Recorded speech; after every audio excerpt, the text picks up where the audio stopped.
국회 대정부질문에 출석한 최경환 경제부총리가 경기 보완을 위해 추가 경정 예산 편성을 검토하겠다고 밝혔습니다. 새정치민주연합이 메르스 가뭄 맞춤형 추경 편성을 제안한 가운데 새누리당은 말을 아끼는 모양새입니다. 세월호 추모 집회 참여단체들에 대한 경찰의 압수수색에 시민사회의 반발을 불러일으키고 있습니다. 자가용과 휴대전화까지 압수수색당한 한 관계자는 시민활동을 위축시키려는 의도라고 주장합니다. 민주노동조합 총연맹이 7월 2차 총파업을 선언했습니다. 노동계 주장이 배제된 정부의 노동시장 구조개혁안을 저지하기 위해서 정치권과의 연대도 추진하겠다는 방침입니다. 정의당 당대표 경선 후보자들의 유세 행보에 관심이 집중되고 있습니다. 사실상 신당 창당의 주역을 뽑는 경선인 만큼 후보자들의 행보에 관심이 집중되고 있습니다.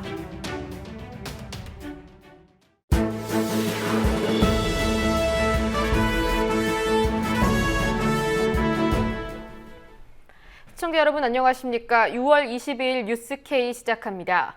오늘 국회 대정부질문의 핵심 주제는 추가 경정 예산 편성이었습니다. 대정부질문에 앞서 새정치민주연합이 맞춤형 추경 편성 요구를 골자로 한 대국민 특별성명을 발표했는데요. 새누리당 그리고 오늘 대정부질문에 출석한 최경환 경제부총리는 명확한 입장을 밝히지 않았습니다. 정치권 취재하고 있는 김종훈 기자 연결해서 상세한 내용 살펴보겠습니다. 김종훈 기자. 네, 김종훈입니다. 네, 오늘 경제 분야 국회 대정부 질문이 있었는데요. 추가 경정 예산에 대해서 정부가 입장을 밝혔습니까? 네, 최경환 경제부총리가 국회 경제 분야 대정부 질문에 출석해서 추경을 포함한 경기 보완 방법을 검토하고 있다고 밝혔습니다. 그러나 구체적인 계획에 대해선 말을 아꼈습니다. 추경하실 거죠? 예? 추경. 메르스 사태가 조기에 종식된다 하더라도 이미 우리 경제에 상당한 부분 영향을 미쳤다 이렇게 보기 때문에 추경을 포함한 경기 적정 수준의 그 경기 보강 방안을 검토를 하도록 하겠습니다. 지금 상황에서 구체적으로 말씀드리기는 아직 검토가 저희들이 덜 끝났다 이렇게 말씀을 드리겠습니다. 정부의 소극적인 발표와 달리 경제 전문가들은 정부가 현재의 위기 상황을 한 번에 탈출하기 위해 대규모 추경 카드를 준비 중이라고 예측하고 있습니다. 단기 성과에 집착하다 보니 추경을 반복하고 있다는 지적인데 추가 경정 예산은 이미 예산을 짠 다음 부득이한 사유로 예산을 변경한 것을 말합니다. 보통 경기 부양을 위해 추경을 편성하곤 합니다. 예, 그러니까 추경에 대해서 구체적인 계획을 밝히지는 않았다는 거죠? 네, 그렇습니다. 최경환 부총리는 추경에 대한 구체적인 방향이나 계획에 대해 말을 아꼈습니다. 정부의 추경 계획은 이미 마련돼 있으나 구체적인 내용을 상세하게 밝히지 않은 건데 정부가 정치적 부담을 느끼고 있다는 지적이 있습니다. 실제로 추경의 범위를 놓고 당정 간의 견해가 합의되지 않고 있는데요. 정부는 규모와 내용에 대해 여러 가능성을 검토하면서 대규모 추경을 예고하고 있지만 새누리당 지도부는 정부의 입장을 보고 당의 입장을 정리한다고 밝혔습니다. 정부가 하반기 경제운영 계획을 보고하면서 추경에 대한 입장을 밝힐 걸로 보입니다만은 정부가 추경에 대한 입장을 밝히는 대로 당도 입장을 정리하도록 하겠습니다. 이번 주에 당정청 사이에 추경과 하반기 경제운영에 대한 공감대를 형성해 나가도록 하겠습니다. 반면에 야당은 적극적으로 추경에 합의하자 이렇게 제안을 하고 있더군요. 네, 새정치연합이 대국민 특별성명을 통해서 여야 고위 비상대책회의 구성을 제안했습니다. 그러면서 메르스 사태에 대한 박근혜 대통령의 공식적인 사과도 요구했는데요. 박근혜 대통령의 진심 어린 사과가 필요합니다. 사과할 것은 하고 협력을 구할 것은 구해야 합니다. 그것이 메르스 사태 해결의 출발점입니다.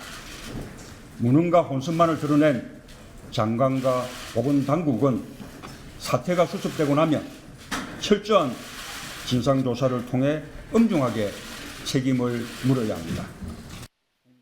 네, 새정치연합은 이어서 메르스 피해 복구와 정상화를 메르스 특별법 그리고 추경을 포함한 서민경제 지원 방안 합의를 제안했습니다.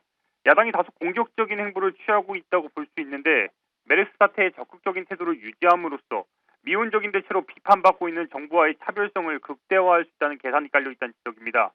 실제로 오늘 서울신문이 발표한 설문조사에 따르면 메르스 사태의 가장 큰 책임자가 박근혜 대통령이라는 결과가 나와 야당의 행보에 더 강한 동기부여를 하고 있습니다. 예, 새누리당은 새정치민주연합의 제안에 대해서 어떤 입장을 보였습니까? 네, 새누리당은 새정치연합의 제안을 일축했습니다. 박근혜 대통령의 사과와 그리고 메르스 고위비상 대책회의 구성을 요구한 것은 시기적으로 매우 부적절한 행동이라는 이유를 댔는데요. 권은희 새누리당 대변인은 서면 브리핑을 통해서 이미 여야가 합의한 국회 메르스 대책 특별위원회도 발족하여 활동 중이라면서 야당의 대국민 성명이 여론을 호도하는 정치 이벤트로 여겨질 수밖에 없다며 새정치연합의 제안을 거부했습니다. 권은희 대변인은 이어서 국가적인 비상사태를 정치적으로 이용한 것은 전형적인 구태정치라면서 더 이상의 국민불신 불안 조장 행위는 없어야 한다고 수용불가 입장을 다시 한번 강조했습니다. 예, 다음으로 성완종 리스트 수사 관련 소식도 좀 알아보겠습니다.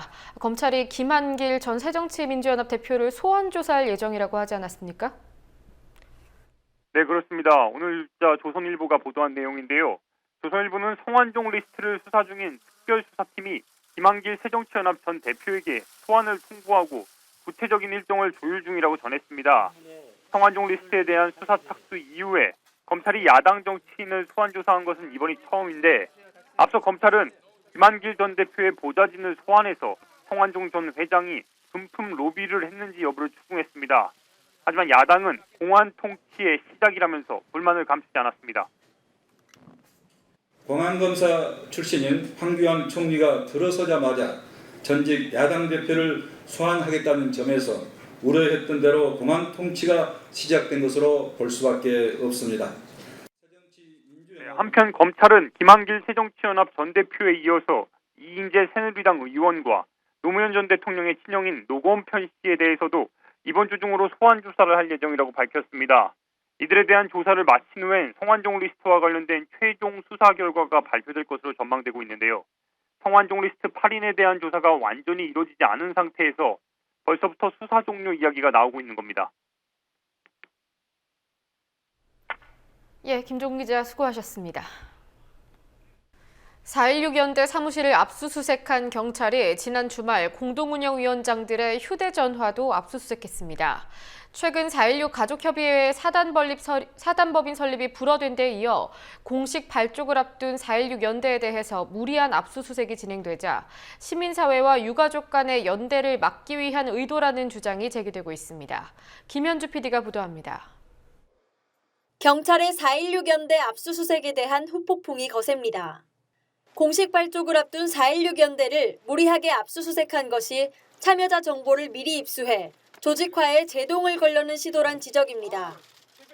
집회 및 시위에 관한 법률 위반에 관련된 압수수색이라고 보기에는 그 범위가 지나치게 넓었고 실제로 가져가려고 했었던 것도 이제 4.16 연대의 구성이라든지 또 참여하고 있는 사람들에 대한 정보들을 주로 노린 것으로 보여지기 때문에 지나친 압수수색이었고 지난 19일 차량과 사무실을 압수수색당했던 세월호 참사 국민대책회의 박래군, 김혜진 공동운영위원장은 지난 주말 휴대전화도 압수수색당했습니다.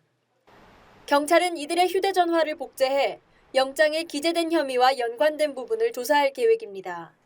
오늘 서울경찰청 가서 핸드폰 압수수색 과정을 밟고 왔습니다. 핸드폰은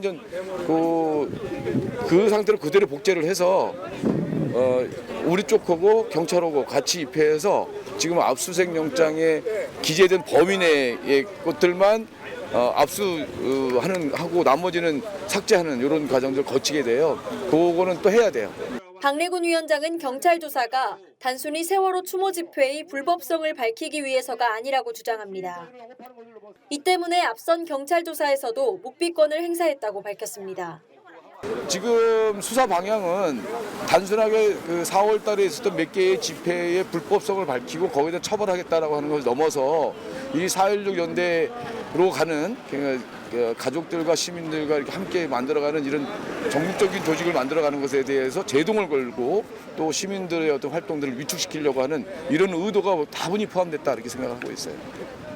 세월호 유가족들은 해수부가 4.16 가족협의회의 사단법인 신청을 불허한 것도 조직화를 막기 위해서라고 주장합니다. 법인화에 반대한다는 해수부가 그 이유에 대해 뚜렷한 설명을 못한다는 겁니다. 우리가 이 가족협의회를 대화 파트너로 여전히 생각을 하고 있고 앞으로도 그렇게 생각해서 대화를 할 텐데 굳이 그렇게 만들어야 될 필요가 뭐가 있겠습니까? 이대로 하시면 안 되겠습니까? 너무나 그들이 잘 아는 겁니다.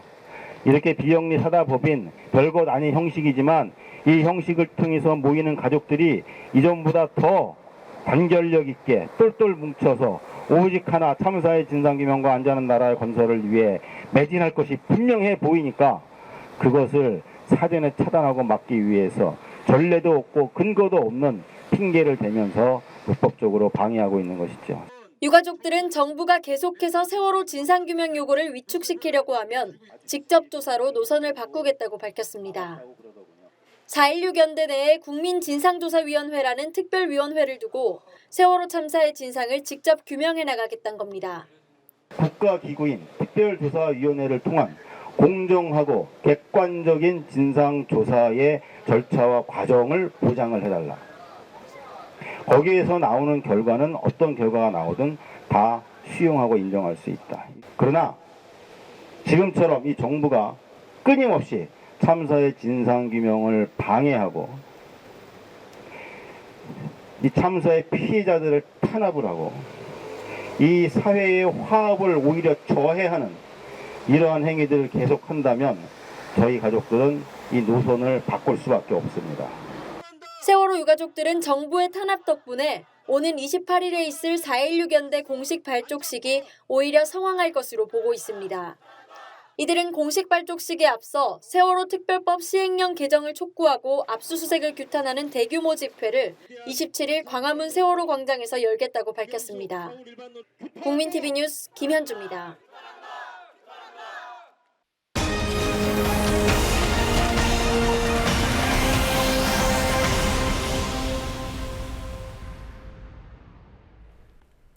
민주노동조합 총연맹이 다음 달 2차 총파업에 돌입합니다. 이미 한 차례 총파업을 진행한 민주노총은 정부의 노동시장 구조개혁안 강행을 저지하고 관련 입법을 막을 계획이라고 밝혔습니다. 대화를 강조하고 있는 고용노동부는 쟁점 사안에 대한 입장 변화가 없는 만큼 노정 갈등이 해소되기는 어려워 보입니다. 박다솔 기자가 보도합니다. 오늘 민주노총은 7월 15일 2차 총파업을 공식 선포한다. 정부는 독단적 노동시장 구조개혁 추진을 당장 중단하라. 끝내 이를 거부하고 노동자들의 권리를 강탈한다면 민주노총은 모든 노동자의 이름으로 광범위한 연대를 통해 정권 퇴진 투쟁을 이어갈 것이다. 민주노총이 7월 15일 2차 총파업에 돌입합니다. 민주노총은 오늘 오전 11시 서울 정동 민주노총 대회의실에서 2차 총파업 확정 기자회견을 열고 총파업 돌입을 선언했습니다. 지난 17일 정부가 노동시장 구조개혁안을 발표하며 임금 피크제 확대와 취업규칙 불이익 변경 가이드라인을 발표한 데 따른 결정입니다. 4.24 총파업이라고 하는 부분이 가졌던 선제적인 경고가 아니라 이제는 실질적인 저지투쟁을 들어가게 될 겁니다. 취업규칙 불이익 변경을 현장에서 막아내게 될 것이고요.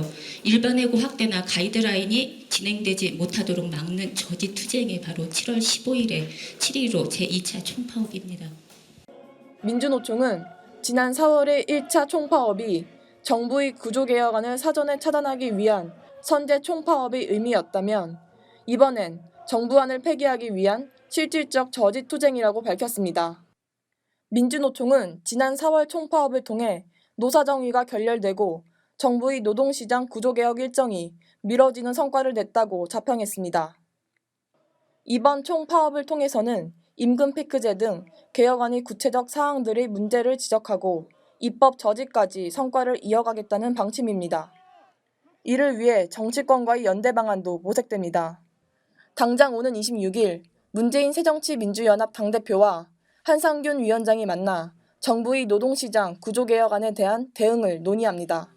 이번 주 26일에 저희 민주노총과 문재인 대표의 면담이 있습니다. 거기서도 이 노동시장 구조개혁, 특히나 정부가 가이드라인이나 시행령을 통해서 국회의 입법권을 침해해서 밀어붙이고자 하는 이 부분에 대한 공동 대응에 대해서 협의할 예정입니다. 이번 7월 총파업에선 양대 노총의 연대 투쟁 가능성도 제기됩니다. 양대 노총의 제조 부분과 공공부문 노동자들은 오는 7월 4일 대규모 집회를 열고 양대 노총 연대 투쟁의 물꼬를 틉니다. 정부의 임금 피크제 확대가 공공부문에서부터 시작되고 임금 피크제에 따른 영향을 가장 많이 받게 될 업종이 제조업이기 때문입니다. 제조업과 공공부문의 노동자들은 이번 총파업에서도 가장 주요한 동력이 될 전망입니다.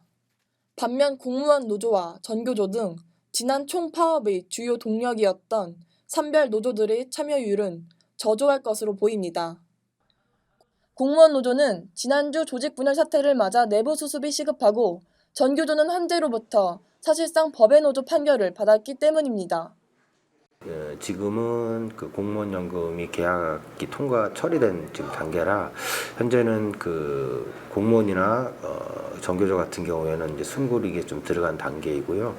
정부의 노동시장 구조개혁의 1차 계획의 방점이 공공 부분을 먼저 희생시키고 이를 기초로 해서 민간까지 확산시킨다라고 하는 계획이기 때문에 자연스럽게 공공 부분이 아마 이번 저지 투쟁의 하나의 축을 차지하지 않을까 보고 있습니다.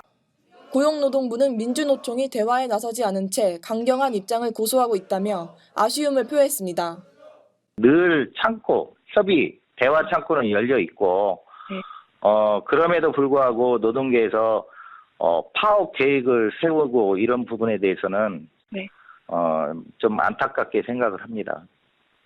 고용노동부는 지속적인 대화 창구를 열어놓겠다고 밝혔지만 구조개혁안에 대해서는 여전히 강행 입장을 고수하고 있어 노 정 간의 갈등은 피할 수 없을 것으로 보입니다.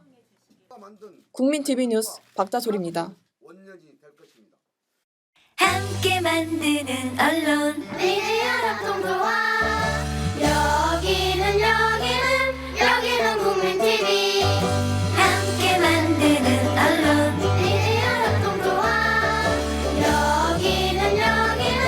여기는 국민TV.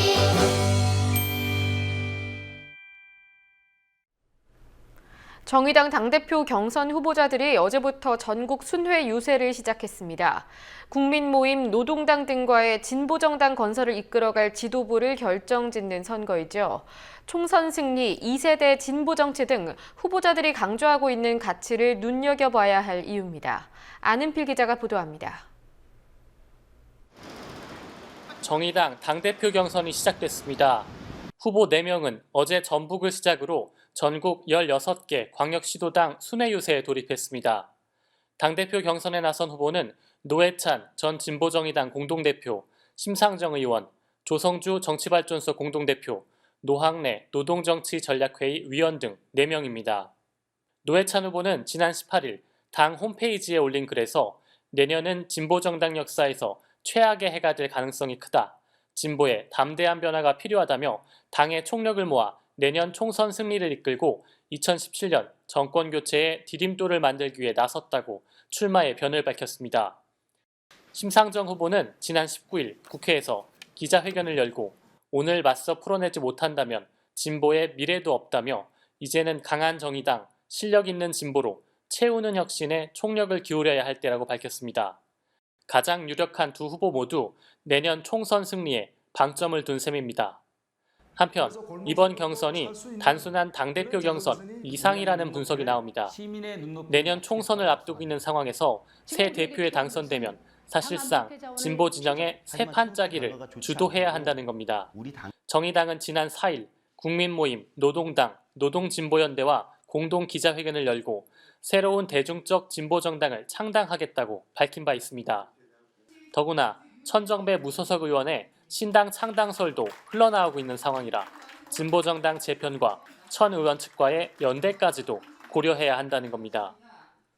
지금 현재 범진보 정치권의 4개의 정파가 연대와 제휴를 위한 모색 그리고 회의에 들어가지 않았습니까? 네. 협의체도 최근에 발족한 바 있고요. 네. 이 과정에서 정의당이 현재 의석수로 보나 저명도 또는 정치적 영향력 이런 거에서 볼 때는 가장 그래도 맏형의 노릇을 하고 있고 또 앞으로도 해야 하는데 다른 세 후보가 총선, 대선 승리를 강조한 것과 달리 조성주 후보는 미래를 준비하는 2세대 진보 정치라는 표현으로 눈길을 끌었습니다. 조 후보는 지난 15일 출마 선언문에서 우리에게 부족한 것은 민주화 운동과 노동운동 같은 앞선 세대의 경험이 아니라며 민주화 이후의 민주주의, 노동운동 밖의 노동에 대한 경험과 대안 부족이야말로 지금 진보 정치에게 가장 절박한 문제라고 풀이했습니다. 당내 주요 직책을 맡은 바 있는 다른 후보들을 겨냥해 진보 정치 1세대에 대한 비판적 평가를 함과 동시에 그 대안으로 자신을 내세운 겁니다. 이강윤 정치평론가는 조 후보의 진보 정치 2세대론에 대해 진보 정치권이 아직도 대단히 고립돼 있는 상태고 정치적 영향력은 대단히 미미하기 때문에 제2세대 지도자 등장론을 제기한 건 일단 신선하고 필요한 일이라고 본다고 말했습니다. 우선 범진보 정치권의 재건을 위해서 비전을 제시해야 할 것이고 두 번째는 반새누리 말고 제1야당과의 차이점이 뭔지 그리고 자신들의 정체성을 확실히 정립해야 할 겁니다. 아울러서 변화와 개혁을 희망하는 세력들 간의 연대를 위한 초석에 대해서도 자신의 입장을 분명히 밝힘으로써 진보 정치권이 새로운 모색을 해나가는 전기가 될 수 있지 않을까 그런 생각입니다. 내 후보는 오늘 저녁 대구에서 합동 유세를 진행하고 다음 달 5일까지 경북, 경남, 강원, 서울 유세를 이어갑니다. 최종 결과는 다음 달 6일부터 11일까지 진행되는 온라인, 현장, ARS 투표를 거쳐 다음 달 19일 정의당 지도부 선출 보고대회에서 발표될 예정입니다. 국민TV 뉴스 안은필입니다.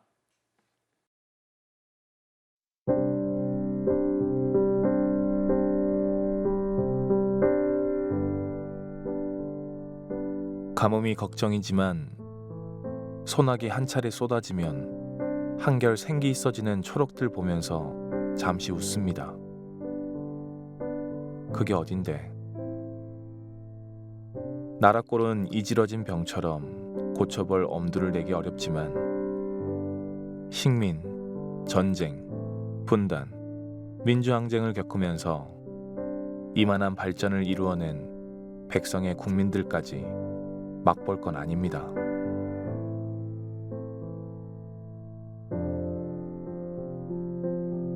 웃을 일이 많이 없지요. 좋은 사람들끼리라도 서로 바라보며 웃고 자포자기는 조금 미루어 두어야겠습니다. 기운 내시기를.